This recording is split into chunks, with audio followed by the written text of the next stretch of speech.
So what is your environment like? Remember the 5 things that people come and choose why they'll work with someone. Money, number 1, we'll take it off. There's 4 others, right?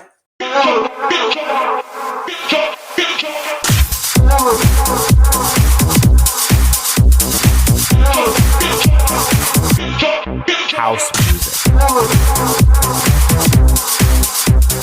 There we go. You got to remember, now the problem with this is when you're going through an interview process, obviously, individuals are selling to you why you should come and hire them. So if I'm going for a job interview, then I'm thinking, how can I best upsell myself to the best of my capabilities to get myself through the door and into that job, either on the probationary period or whatever the case, right? That's what I want to do. I want to make sure that I'm able to sell myself, because that's what this is. You know, it's a sales process. I'm selling to you, you're selling to me, and we've both got to buy one another. That's what happens. It's a relationship, you know, it's the same thing. So from your side, I think what happens from experience, again, you know, the amount of times that I see individuals and business owners and managers just going through the process, you know, they're just going through the steps, they're ticking the box, they're filling in the things, and they're doing some kind of score based on God knows what. Or sometimes they're not even doing any of that stuff, right? They're just doing it from gut instincts as what I think is right or wrong. There's no record of anything, right? Now, I've seen that happen extensively. And it comes back to that mentality that, you know, that kind of, I'm giving you something. I'm doing you a favor. You should be appreciative of me offering you a job and want to naturally, of course, come and work here. But the problem is, like we've already just established, hence why we're doing it in this linear fashion today. But the importance here is you've got to remember you're taking someone most likely out of their comfort zone, where they already are, where they're already earning money, where they're already working and have a job, and you're trying to entice them from that comfort zone and that to come and work with you. You're unknown.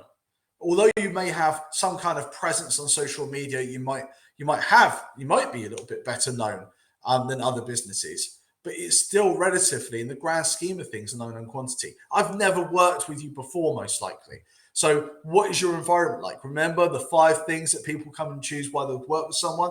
Money, number 1, we'll take it off. There's 4 others, right? Environment could definitely be one. The people that I'm going to be working with, the location, all these other bits and pieces will come into play, right? You need to entice me. As well as me being here trying to sell myself to you, you equally need to sell yourself to me to entice me to come and work for you. Because as well as you, I could be having other interviews. Perhaps I'm just trying to keep my skills up on interview techniques. And I would always say to people, never turn down an interview.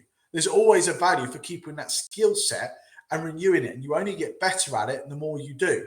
So at the end of the day, if you're not looking at taking the job on, you get an interview, go to the fucking interview, is what I'd always recommend for individuals. Go ahead and do that interview. Put yourself first. But there could be a case that that particular person is not going there expecting to get the job and wanting to do that technique to build their interview skills, but is the right person for you. And you have an opportunity to upsell them if you want to, right? But the point is you need to be able to sell the business. You need to be able to sell the role. You need to be able to sell why they should come and work for you, as well as just going through the interview process and asking them questions and thinking you're doing them some kind of favor here. You need to be able to have that first kind of thought process. We want to come back to this bit here. Why is recruitment hard? It's hard because you're trying to get people from where they're already comfortable and place them somewhere which is uncomfortable because it's unknown. So you need to be able to do this to be able to entice them out of that. And if you forget to do this and just think you're going in there with the mentality that I'm doing you a favor, then you're not going to do any of this and you may not get the right person into your role. Okay? You need to think about how else you can upsell the business. For things like that, I would think about what are the kind of things that you're doing at the moment in time that are really exciting? What are the projects you're involved in that are amazing, that would interest people? What is it? Where's the company going? Where's your vision of where you want to be? How does that inspire me? Career pathways. We spoke about those last week. So in terms of your career pathways, where could I go if I come on board with you? What's the investment in me? Do you give me any training? Do you upskill me? What other things do you do? Do I get the ability to work flexibly? Have I got the opportunity that potentially I could work around the pickups and drop-offs of my children? Can I work from home and do a hybrid working? Can I do working from home 2 or 3 days a week? What happens? How does that look like? Where's that fit? And how does that entice me to come from where I am? All of these things, remember we said those 4 things, benefits, putting aside annual leave and pension, always come up, could entice me, help me to come across. And not all of them add up more money, right? Some of them cost nothing. Some of them cost a little bit. Some can cost a lot. But how do you entice somebody and sell them on reasons to come work for you? Hi everyone, thank you so much for watching the video that you're tuning into right now. It means the world to me that you're watching that video, but I want to just take a small snippet of your time, the smallest amount of your time, just to tell you about this amazing offer that we have on board for all of you right now in your businesses. Everything that we're doing, everything that we're talking about is predicated on how we can help you to maximize the potential of your business, the potential of your people in your business and your teams that your people belong to. Right now, if you head over to the website that's in the background there in our new studio, which is inquiry.cavalhr.co.uk, that's inquiry.cavalhr.co.uk, you can pick up a free employment contract for your staff.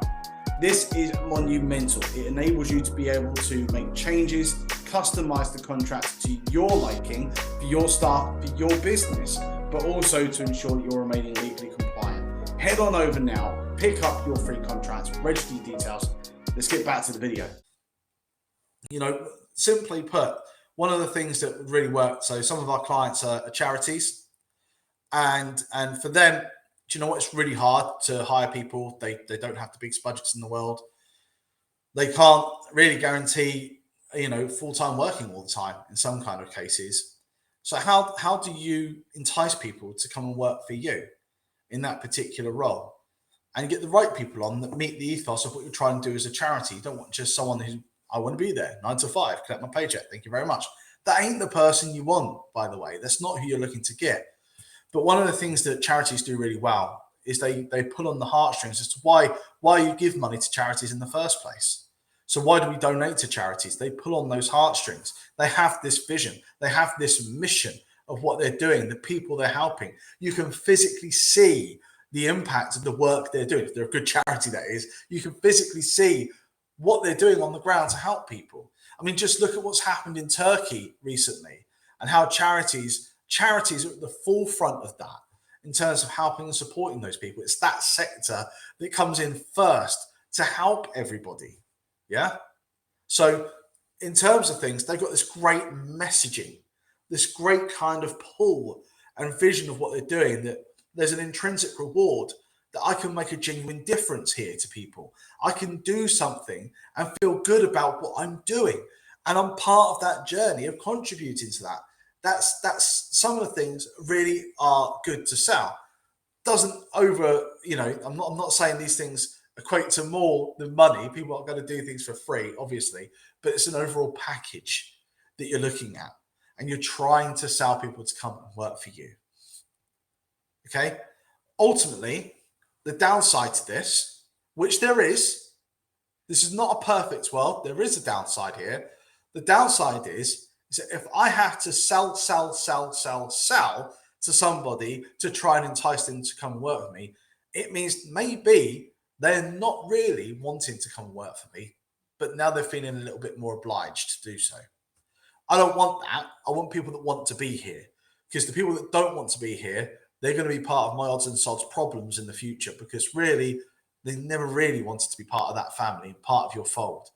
And if that's the case, you're never going to have a good relationship. It's always going to be short term. And I'm not looking for short term relationships. I'm looking for long term relationships. I want a long term relationship, not a fling.